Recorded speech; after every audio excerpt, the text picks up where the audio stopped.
Hola, en el presente vídeo vamos a analizar el concepto de control. Este análisis se realiza dentro de la asignatura Consolidación de Estados Financieros y se lleva a cabo por Javier González Ainza.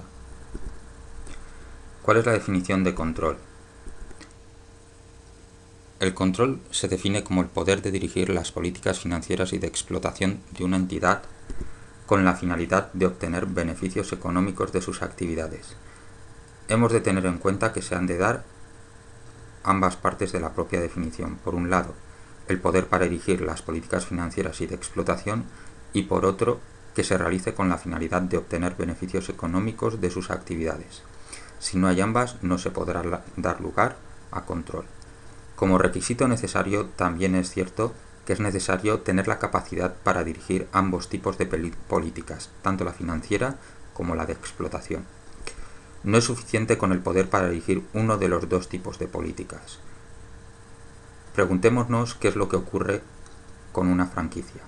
En una franquicia habitualmente se tiene capacidad para dirigir las políticas de explotación, no así las políticas financieras.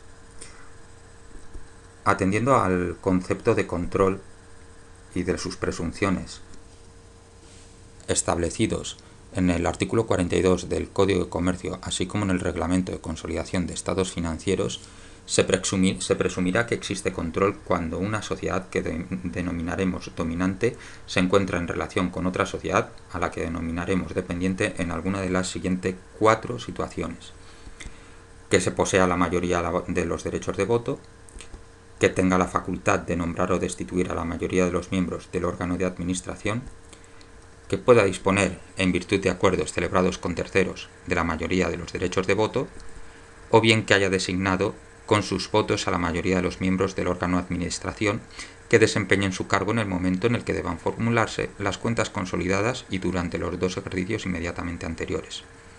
A continuación analizaremos con casos concretos cada una de las 4 presunciones presentadas en esta transparencia.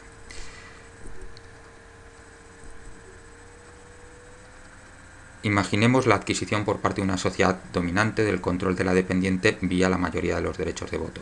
Imaginemos que la sociedad A tiene acciones de la sociedad B, está participando en instrumentos de patrimonio neto de la sociedad B, de tal forma que le otorgan el 80% de los derechos de voto. Al ser más de la mitad de los derechos de voto, es una de las situaciones en las cuales se da la presunción de control. La sociedad A sería dominante, la sociedad B dependiente, y podríamos hablar de grupo de sociedades a efectos de la obligación de consolidar. Otra forma de adquirir la mayoría de los derechos de voto sería mediante la adquisición de los propios acciones por parte de la sociedad dependiente. Adquisición a terceros de acciones propias de la sociedad B hasta alcanzar el 20% del capital social con derechos de voto. Esto hace que A pase a tener un 45% de los derechos de voto en circulación a tener el 56,25% de los derechos de voto en circulación y por tanto la mayoría de los derechos de voto, con lo que nos encontraríamos en un caso en el cual hemos alcanzado la mayoría de los derechos de voto. Podríamos hablar de sociedad dominante, la sociedad A, sociedad dependiente, sociedad B, grupo de sociedades y obligación de consolidar. Situación previa. La sociedad A tiene acciones de la sociedad B que representan un 45% de los derechos de voto en B. La sociedad B adquiere el 20% del capital social con derecho a voto a terceros ajenos a A. Esto hace que tengamos que la sociedad A haya mantenido el número de acciones con derecho de voto y sin embargo el número de acciones con derecho a voto se haya reducido, por lo que el cociente de esa operación implicará que se ha incrementado el porcentaje de derechos de voto respecto al total en circulación. En este caso hemos alcanzado el control. La sociedad A ostentaría la mayoría de los derechos de voto, sería dominante. La sociedad B dependiente, podríamos hablar de grupo de sociedades y obligación de consolidar. Segundo caso que se nos puede dar de presunción de control. Se puede adquirir control sobre los negocios que integran a una determinada sociedad al tener la facultad de nombrar o destituir a la mayoría de los miembros del órgano de administración. Imaginemos un determinado órgano de administración que se encuentra conformado por 8 miembros, tal y como aparece en el dibujo. Imaginemos que la sociedad A tiene la facultad para nombrar o destituir a 5 miembros del órgano de administración. En este caso, al tener capacidad para nombrar o destituir a más de la mitad de los miembros del órgano de administración, se presumiría que tiene el control, que la sociedad A es dominante, la sociedad B es dependiente, que existe grupo de sociedades y en principio obligación de consolidar. Tercer apartado que analizamos. En virtud de acuerdos celebrados con terceros, alcanzar la mayoría de los derechos de voto. Imaginemos una situación en la cual la sociedad A presenta un 45% de los derechos de voto en la sociedad B. No ostenta la mayoría de los derechos de voto, sí que es cierto que tiene un porcentaje significativo. Ahora bien, en virtud de acuerdos alcanzados con terceros, sabemos que un 10% adicional de los derechos de voto van a votar en el mismo sentido en el que lo hagan la sociedad A. Es por eso que podemos hablar de que alguien ha puesto a disposición de la sociedad A un 10% de los derechos de voto, junto a los 45% que anteriormente ostentaba la sociedad A, habría alcanzado la mayoría de los derechos de voto. Podríamos hablar de sociedad A dependiente, dominante, sociedad B dependiente, que existe control, que existe grupo de sociedades y obligación de consolidar.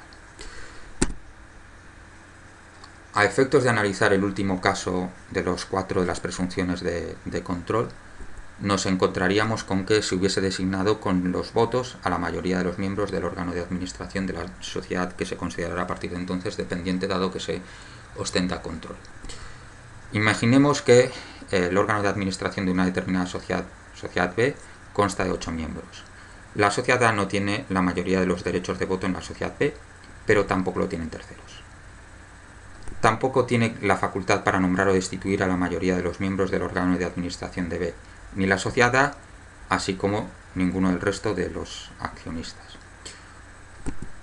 La sociedad A tiene en común con la sociedad B a 5 de los 8 miembros del órgano de administración de la sociedad B, siendo estos mayoría en el órgano de administración de B. Bien, pues imaginemos la composición del Consejo de Administración de la sociedad A. Tienen a los señores A, B, C, D y E, que van a terminar siendo comunes con el Consejo de Administración de la sociedad B. En la sociedad B,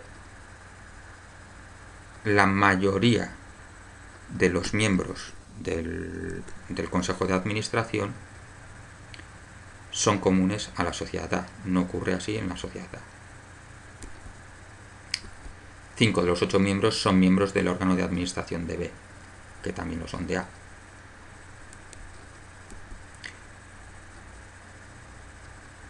Hasta aquí habríamos llegado a analizar las distintas presunciones de control a efectos de determinar la existencia de grupo de sociedades y obligación de consolidar.